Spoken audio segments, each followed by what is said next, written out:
जय हिंद, वंदे मातरम। स्वागत है आप सभी का फ्री एग्जाम जिन यूट्यूब चैनल पर। दोस्तों, अगर आपका आने वाले दिनों में बिहार जीविका का एग्जाम है तो ये आज आपके लिए शानदार प्रैक्टिस सेट होने वाला है, जिसमें हमने केवल उन्हीं प्रश्नों को शामिल किया है जिसके आधार पर अब तक आपके एग्जाम में प्रश्न पूछे गए हैं। तो आपको सेशन में अंत तक बने रहना है और अंत में कमेंट करके अपना स्कोर जरूर बताना है। तो चलिए सेशन को प्रारंभ करते हैं और पहला शानदार प्रश्न आपके स्क्रीन पर है। पूछा गया है कि एरिया कोऑर्डिनेटर का मुख्य कार्य क्या होता है।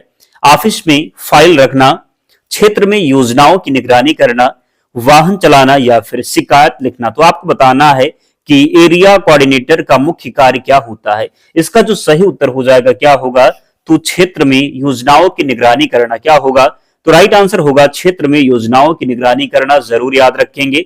बिहार में पंचायती राज की स्थापना किस वर्ष हुई। 1992 में, 1995 में, 2000 या फिर 2005 में। तो सही उत्तर जल्दी से कमेंट कीजिए और बताइए कि बिहार में पंचायती राज की स्थापना किस वर्ष हुई। बिहार में पंचायती राज की स्थापना किस वर्ष हुई। राइट आंसर हो जाएगा 1995 में। कब, तो बिहार में पंचायती राज की स्थापना हुई 1995 में। तीसरा प्रश्न है, मॉनिटरिंग का अर्थ है। आपको बताना है कि मॉनिटरिंग का क्या अर्थ है। योजना लागू करना, योजना का मूल्यांकन करना, योजना का निरीक्षण व समीक्षा करना, योजना बंद करना। आपको बताना है कि मॉनिटरिंग का क्या अर्थ है। तो मॉनिटरिंग का अर्थ हो जाएगा, इसका जो राइट आंसर होगा, योजना का निरीक्षण व समीक्षा करना। क्या होगा, तो मॉनिटरिंग का अर्थ होगा योजना का निरीक्षण व समीक्षा करना। अगला है, बिहार का सकल घरेलू उत्पाद का सबसे बड़ा सेक्टर कौन सा है। कृषि, उद्योग, सेवा क्षेत्र या फिर परिवहन। तो जल्दी से कमेंट कीजिए और सही उत्तर बताइए कि बिहार का सकल घरेलू उत्पाद का सबसे बड़ा सेक्टर कौन सा है। इसका जो राइट आंसर हो जाएगा, ये सेवा क्षेत्र होगा। बिहार का सबसे बात करेंगे, बिहार का सकल घरेलू उत्पाद का सबसे बड़ा सेक्टर कौन सा है, तो सेवा क्षेत्र इसका राइट आंसर होगा। पांचवा प्रश्न है, टीम नेतृत्व में सबसे महत्वपूर्ण गुण कौन सा है। गुस्सा, निर्णय क्षमता, अनदेखी या फिर डराना। तो टीम नेतृत्व में सबसे महत्वपूर्ण गुण कौन सा है। इसका जो सही उत्तर होने वाला है, ये निर्णय क्षमता होगा। क्या होगा, तो निर्णय क्षमता होगा। इसी आधार पर आपके एग्जाम में प्रश्न पूछे जा रहे हैं, तो इन सभी प्रश्नों को आपको रट लेना है ताकि जब एग्जाम में प्रश्न बने तो आपसे गलती बिल्कुल भी ना हो। और अगर आपने अब तक वीडियो को लाइक नहीं किया है तो जल्दी से लाइक कर दीजिए और चैनल को जरूर सब्सक्राइब करना है। प्रश्न है कि एरिया कोऑर्डिनेटर को रिपोर्ट किससे भेजनी होती है। मुख्यमंत्री, जिला कार्यालय, प्रधानाचार्य या फिर पुलिस। तो एरिया कोऑर्डिनेटर को रिपोर्ट किससे भेजनी होती है। मुख्यमंत्री, जिला कार्यालय, प्रधानाचार्य या फिर पुलिस। तो इसका जो राइट आंसर होने वाला है क्या, तो जिला कार्यालय होगा। क्या होगा, तो जिला कार्यालय इसका सही उत्तर हो जाएगा। बिहार का सबसे अधिक जनसंख्या वाला जिला कौन सा है। औरंगाबाद, पटना, गोपालगंज या फिर पूर्णिया। तो बिहार का सबसे अधिक जनसंख्या वाला जिला कौन सा है। बिहार का सबसे अधिक जनसंख्या वाला जो जिला हो जाएगा ये पटना होगा। बिहार का सबसे अधिक जनसंख्या वाला जिला पटना हो जाएगा। जरूर याद रखेंगे, गलती नहीं करेंगे।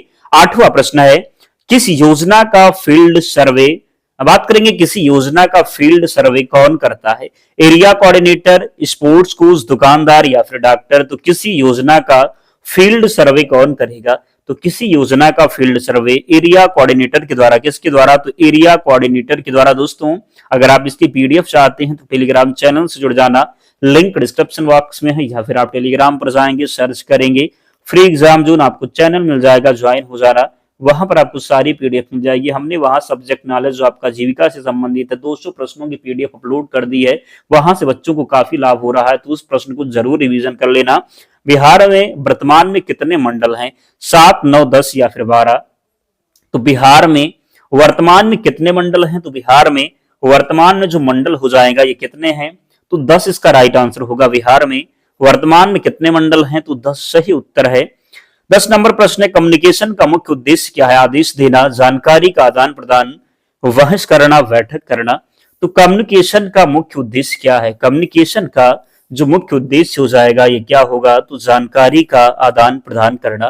कम्युनिकेशन का मुख्य उद्देश्य है जानकारी का आदान प्रदान करना।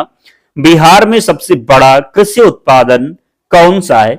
चावल, गेहूं, मक्का या फिर बाजरा। तो बिहार में सबसे बड़ा कृषि उत्पादन कौन सा है? तो इसका जो सही उत्तर होगा ये चावल हो जाएगा। क्या होगा? तो चावल राइट आंसर है। फील्ड विजिट कितने समय में की जानी चाहिए? आवश्यकता अनुसार साल में एक बार, 10 साल में कभी नहीं।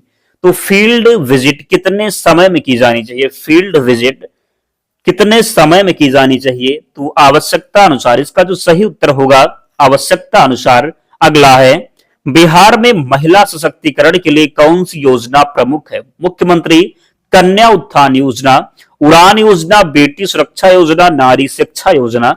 तो बिहार में महिला सशक्तिकरण के लिए कौन सी योजना प्रमुख है? बिहार में महिला सशक्तिकरण के लिए कौन सी योजना प्रमुख है? राइट आंसर हो जाएगा मुख्यमंत्री कन्या उत्थान योजना। क्या होगा? तो मुख्यमंत्री कन्या उत्थान योजना याद रखना है। 14 नंबर प्रश्न है, दस्तावेज संग्रह के लिए किस तकनीक का उपयोग होता है? E governance, railway system, radio system या फिर भूकंप मापन। तो दस्तावेज संग्रह के लिए किस तकनीक का उपयोग होता है? दस्तावेज संग्रह के लिए किस तकनीक का उपयोग होता है? तो ई गवर्नेंस होगा। क्या होगा? तो ई गवर्नेंस इसका राइट आंसर होगा। दस्तावेज संग्रह के लिए किस तकनीकी का उपयोग होता है? तो ई गवर्नेंस सही उत्तर हो जाएगा। बिहार में पंचायत में कुल कितने सदस्य होते हैं? 10, 20, 21 या फिर 50। तो बिहार में पंचायत में कुल कितने सदस्य होते हैं? बिहार में पंचायत में कुल कितने सदस्य होते हैं? 21 इसका राइट आंसर है। डाटा एंट्री के लिए कौन सी कौशल जरूरी है? टाइपिंग, खाना बनाना, गाना या फिर नाचना। तो सबसे आसान प्रश्न आज का होगा कि डाटा एंट्री के लिए कौन सी कौशल जरूरी है? डाटा एंट्री के लिए कौन सा कौशल जरूरी है? तो जब डाटा एंट्री की बात होगी तो टाइपिंग ही सही उत्तर होगा, सभी को पता है। 17 नंबर प्रश्न है, रिपोर्टिंग फॉर्मेट कैसा होना चाहिए? उलझा हुआ, स्पष्ट और संक्षिप्त, लंबा और अनावश्यक, अधूरा। तो रिपोर्टिंग फॉर्मेट कैसा होना चाहिए? रिपोर्टिंग फॉर्मेट होना चाहिए कैसा? तो स्पष्ट और संक्षिप्त हो जाएगा। रिपोर्टिंग फॉर्मेट कैसा होना चाहिए? तो स्पष्ट और संक्षिप्त इसका राइट आंसर है। बिहार में मुख्यमंत्री कृषि चौपाल किससे जुड़ा है? बिहार में मुख्यमंत्री कृषि चौपाल किससे जुड़ा है? किसानों से संवाद, नृत्य प्रतियोगिता, शिक्षा प्रचार, सड़क निर्माण। तो बिहार में मुख्यमंत्री कृषि चौपाल किससे जुड़ा है? बिहार में मुख्यमंत्री कृषि चौपाल किससे जुड़ा है? राइट आंसर इसका हो जाएगा किसानों के संवाद। क्या होगा? तो किसानों से संवाद। और अगर आप डेली प्रैक्टिस सेट चाहते हैं तो कमेंट में जरूर बताना, क्योंकि जब आपका प्यार मिलेगा तभी हम आगे बढ़ सकते हैं। तो अगर आप चाहेंगे तभी आपका प्रैक्टिस सेट डेली होने वाला है। तो कमेंट करके बताइएगा कि अब हम बंद करें या फिर डेली इस प्रैक्टिस सेट को जारी रखें जब तक आपका एग्जाम नहीं हो जाता है। एरिया कोऑर्डिनेटर योजना का मूल्यांकन किस आधार पर करते हैं? डेटा और फीडबैक, अनुमान, टीवी न्यूज, सोशल मीडिया। तो एरिया कोऑर्डिनेटर योजना का मूल्यांकन किस आधार पर करते हैं? एरिया कोऑर्डिनेटर योजना का मूल्यांकन किस आधार पर करते हैं? तो डेटा और फीडबैक के आधार पर। किस पर? तो डेटा और फीडबैक के आधार पर। 20 नंबर प्रश्न है, बिहार में शिक्षा का अधिकार कानून किस आयु वर्ग पर लागू है? 4 से 8 वर्ष, 6 से 14 वर्ष, 14 से 20 वर्ष या फिर कोई नहीं। तो बिहार में शिक्षा का अधिकार कानून किस आयु वर्ग पर लागू है? इसका जो सही उत्तर होगा 6 से 14 वर्ष। कितना होगा? तो 6 से 14 वर्ष। 21 नंबर प्रश्न है, प्रशिक्षण ट्रेनिंग यानी कह सकते हैं का मुख्य उद्देश्य क्या है? कर्मचारियों को बदलना, ज्ञान और कौशल बढ़ाना, वेतन कम करना, छुट्टी देना। तो प्रशिक्षण का मुख्य उद्देश्य क्या है? प्रशिक्षण का मुख्य उद्देश्य है ज्ञान और कौशल बढ़ाना। क्या होगा? तो ज्ञान और कौशल बढ़ाना। 2025 में गंगा नदी पर उद्घाटन किया गया 6 लेन केबल ब्रिज कौन सा है? गांधी सेतु, औटा सिमरिया ब्रिज, राजेंद्र सेतु, सोन नदी पुल। तो 2025 में गंगा नदी पर उद्घाटन किया गया 6 लेन केबल ब्रिज कौन सा है? इसका जो सही उत्तर हो जाएगा ये कौन सा है? तो याद रखेंगे सही उत्तर होगा औटा सिमरिया ब्रिज। क्या होगा? तो औटा सिमरिया ब्रिज। 23 नंबर प्रश्न है, खेलो इंडिया यूथ गेम्स 2025 की मेजबानी किस राज्य ने पहली बार की? उत्तर प्रदेश, बिहार, गुजरात या फिर उड़ीसा। तो खेलो इंडिया यूथ गेम्स 2025 की मेजबानी किस राज्य ने पहली बार की? तो बिहार ने की। किसने? तो बिहार ने की। 24 नंबर प्रश्न है, महिलाओं को योजनाओं से जोड़ने के लिए बिहार में कौन सा अभियान शुरू हुआ? बेटी बचाओ अभियान, महिला संवाद अभियान, सक्षम महिला योजना, नारी सम्मान योजना। तो महिलाओं को योजनाओं से जोड़ने के लिए बिहार में कौन सा अभियान शुरू हुआ?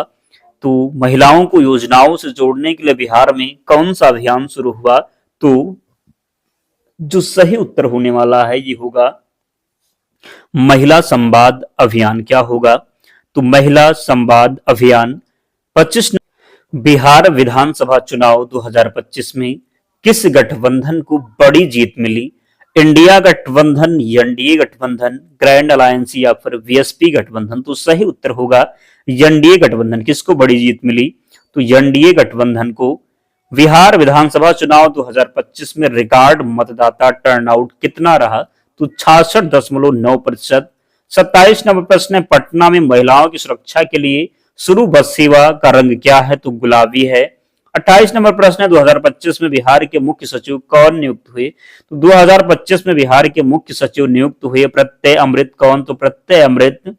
बिहार पुलिस के आधुनिकीकरण के लिए कितने करोड़ की योजना स्वीकृत हुई? 45 करोड़, 55 करोड़, 66 करोड़ या फिर 75 करोड़?